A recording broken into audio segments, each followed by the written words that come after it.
За сайн байцгаана уу бүгдд нь 9 дахь өдрийн мэнд төргий. За өнөөдөр юун тухай ярихыг хүсэж байна вэ гэхлээр Бурхны шашинд хүн одоо сайхан сэтгэлтэй байх хэрэгтэй. Бусдад туслах хэрэгтэй. Тийм ээ? Яагаад гэвэл бид бүхэн шүтэн байралтаж нэгэн нэгнээсээ хамааралтай одоо оршин тогтнож амьдардаг юм аа. Мөн үүлийн үр гэж байна, тийм ээ? Буян нүгэл гэж байна. Өмнөх ярианууд дээр 10 хар нүгэл, за мөн 10 цагаан буяныг үлдэж амьдрах хэрэгтэй тухай ярьсан байгаа.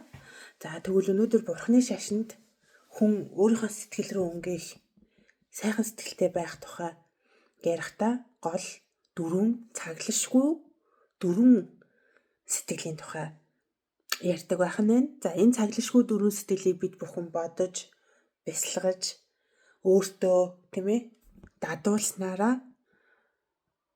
одоо маш бусад болоод өөртөө тийм ээ сайн сайхныг бүтээж чадаж байдаг. Тэгээ ингэж дадуулж яаснараа мөн цаашдаа гэгэрх тийм ээ энэ гэгэрлийн зам мөрд одоо барцад баг байх тийм ээ одоо зөв шудраг үнэн сайхан нөхөдтэй нөхөрлөх буйны садан тийм ээ сайхан номын багштай уулзрах энэ бүхний суурь маань болж идэг ахнаа. За тэгвэл бүгдээрээ хамтдаа цаглашгүй 4 сэтгэлийн тухай мэдэж авцгаая. Энд юу ордог вэ? За цаглашгүй 4 сэтгэлд нэгдүгээрт нэгүүлсэнгүй сэтгэл, хоёрдугаарт асралт сэтгэл, гуравдугаарт баясах сэтгэл, дөрөвдүгээрт энэ тэгш сэтгэл. За ийм 4 сэтгэлийг хүн өөртөө бодож дадуулж үүсгэж чадвал цаглашгүй 4 сэтгэлийг одоо бясалгаж байна гэсэн үг юм байна. За тэгвэл юуг нэгүүлсэнгүй сэтгэл гэдэг юм бэ гэхлээр илбэг хангалуун, эрүүл саруул, амар жаргалтай хүмүүс амьтдыг үзээд одоо ийм сайхан жаргалтай байгаа хүмүүсийг үзээд эдгээр хүмүүс амьтад үнэхээр сайхан юм аа. Тийм ээ? Яг энэ хിവэр амгалан жаргалтай байгаасай хэмээн ингээд бодох юм байна. За ийм сэтгэлийг тухайн тохиолдолд бүрдэн дотроо дахин бодож төрүүлээд байвал цаглашгүй нэгүүлсэнгүй сэтгэлд өөрт төлөвшөж бий болдог юм байна. За энэ хүмүүс одоо энэ саруул элбэг хангалуун ийм сайхан чигээрээ ингээд байгаасай гэж бодох нэ. За хоёрдугаарт нь асралт сэтгэл тийм ээ. За асралт сэтгэл нь ядуу дорой, өвчин зовлонтой, хүлэгдэж зодуулсан мунхаг харанхуй зэрэг элдв зовлонд инлэгдсдгийг үзээд эдгээр зовлонд шаналсан хүмүүс амьтад үнэхээр хэцүү өрөвдөлтэй юм аа. Энэ идлээд байгаа зовлонгийн уг шалтгаанаас бүр мөсөн хагцаасай химэх сэтгэл ийм сэтгэлийг тухайн тохиолдол бүрдэн дотроо дахин төрүүлээд байвал цаглашгүй асралт сэтгэл өөрт төлөвшөж бий болно. За нэгүүлсэнгүй сэтгэл нь бол мэдээж одоо сайхан байгаа амьтдыг энэ чигээрээ дандаа сайхан байгаасай гэж бодох нь тийм ээ. За асралт сэтгэл нь бол одоо зовлонд нэрвэгдсэн хүн болоод амьтдыг зовлонгийнхаа шалтгаанаас хагцаасай гэж одоо боддог байх нэ.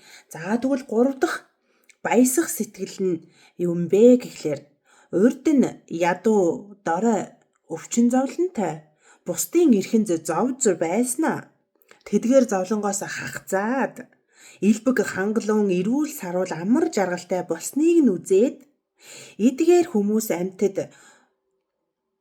урдын зовлонгоо дахин амсалгүй яг одоо би болсон энэ амгалан жаргалангаас хагацхгүй байгаасай хэмээн сэтгэл бодох нэ.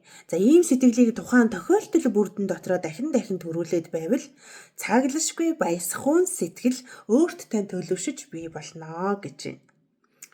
За ингээд өвчин зовлонтой байжгаад сайхан болж байгаа амьтдыг хараад энэ амгалан сайхан үргэлж ийм амгалан сайхан байгаасай гэж одоо тэрэнд нь баясах сэтгэлийг өөртөө дахин төрүүлж байвал сайхан баясах сэтгэл бидэр төлөвшөж бий болох нэ.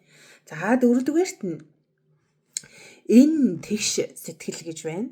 За ядуу дорой эсвэл баян хангалуун өвчтөй зовлонтой эсвэл эрүүл чийрэг сайхан зүстэй эсвэл муухай царайтай эрх мэдэлтэй эсвэл эрх мэдэлгүй ядуу гэх мэт сайн муу янз бүрийн байдалтай олон хүмүүс амьтдыг бид бүхэн үзээд эдгээр хүмүүс амьтад хэдий сайн муу ялгаатай байгаа ч би бүгдэд нь энэ тэнцүү инрэл асралын сэтгэлээр хандаж байя хэмээх сэтгэл. Ийм сэтгэлийг тухайн тохиолдол бүрдэн дахин төрүүлээд байвал цаглашгүй энэ тэгш сэтгэл танд төлөвшөж бий болно гэсэн байна. За тэгэхээр бид бүхэн тийм ээ амьтдыг дээр доор муу сайн гэж ялгалахгүйгээр бүгдийг нь хайрлж инэрлж ийм сэтгэлийг өөртөө энэ тэгш одоо харж хүлээж авч байя гэж одоо тухайн тохиолдол бүрдэн дадуулж чадах юм бол бид бүхэнд маш сайхан энэ тэгш сэтгэл төлөвшөж бий болох нэ.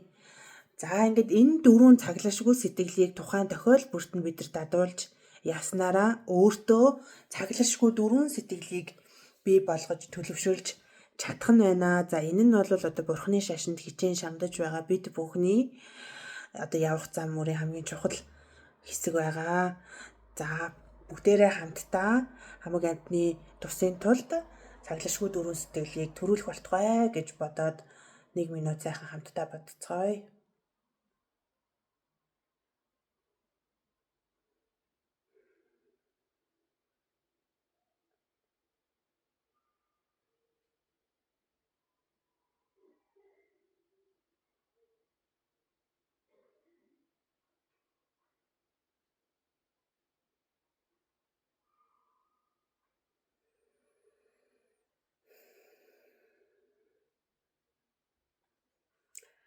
За энэ бичлэгийг үзсэн тийм ээ та бүхэндээ бүгдд нь цаглашгүй дөрвөн сэтгэл төрөх болтугай хамаг амьтны тусын тулд Бурханд бүтэх болтугай зовлон болон түүний шалтгаанаас үргэлжид хагацах болтугай одоо номын зам мөрн өргөн дийлгэр сайхан байгээ гэж өрөөё.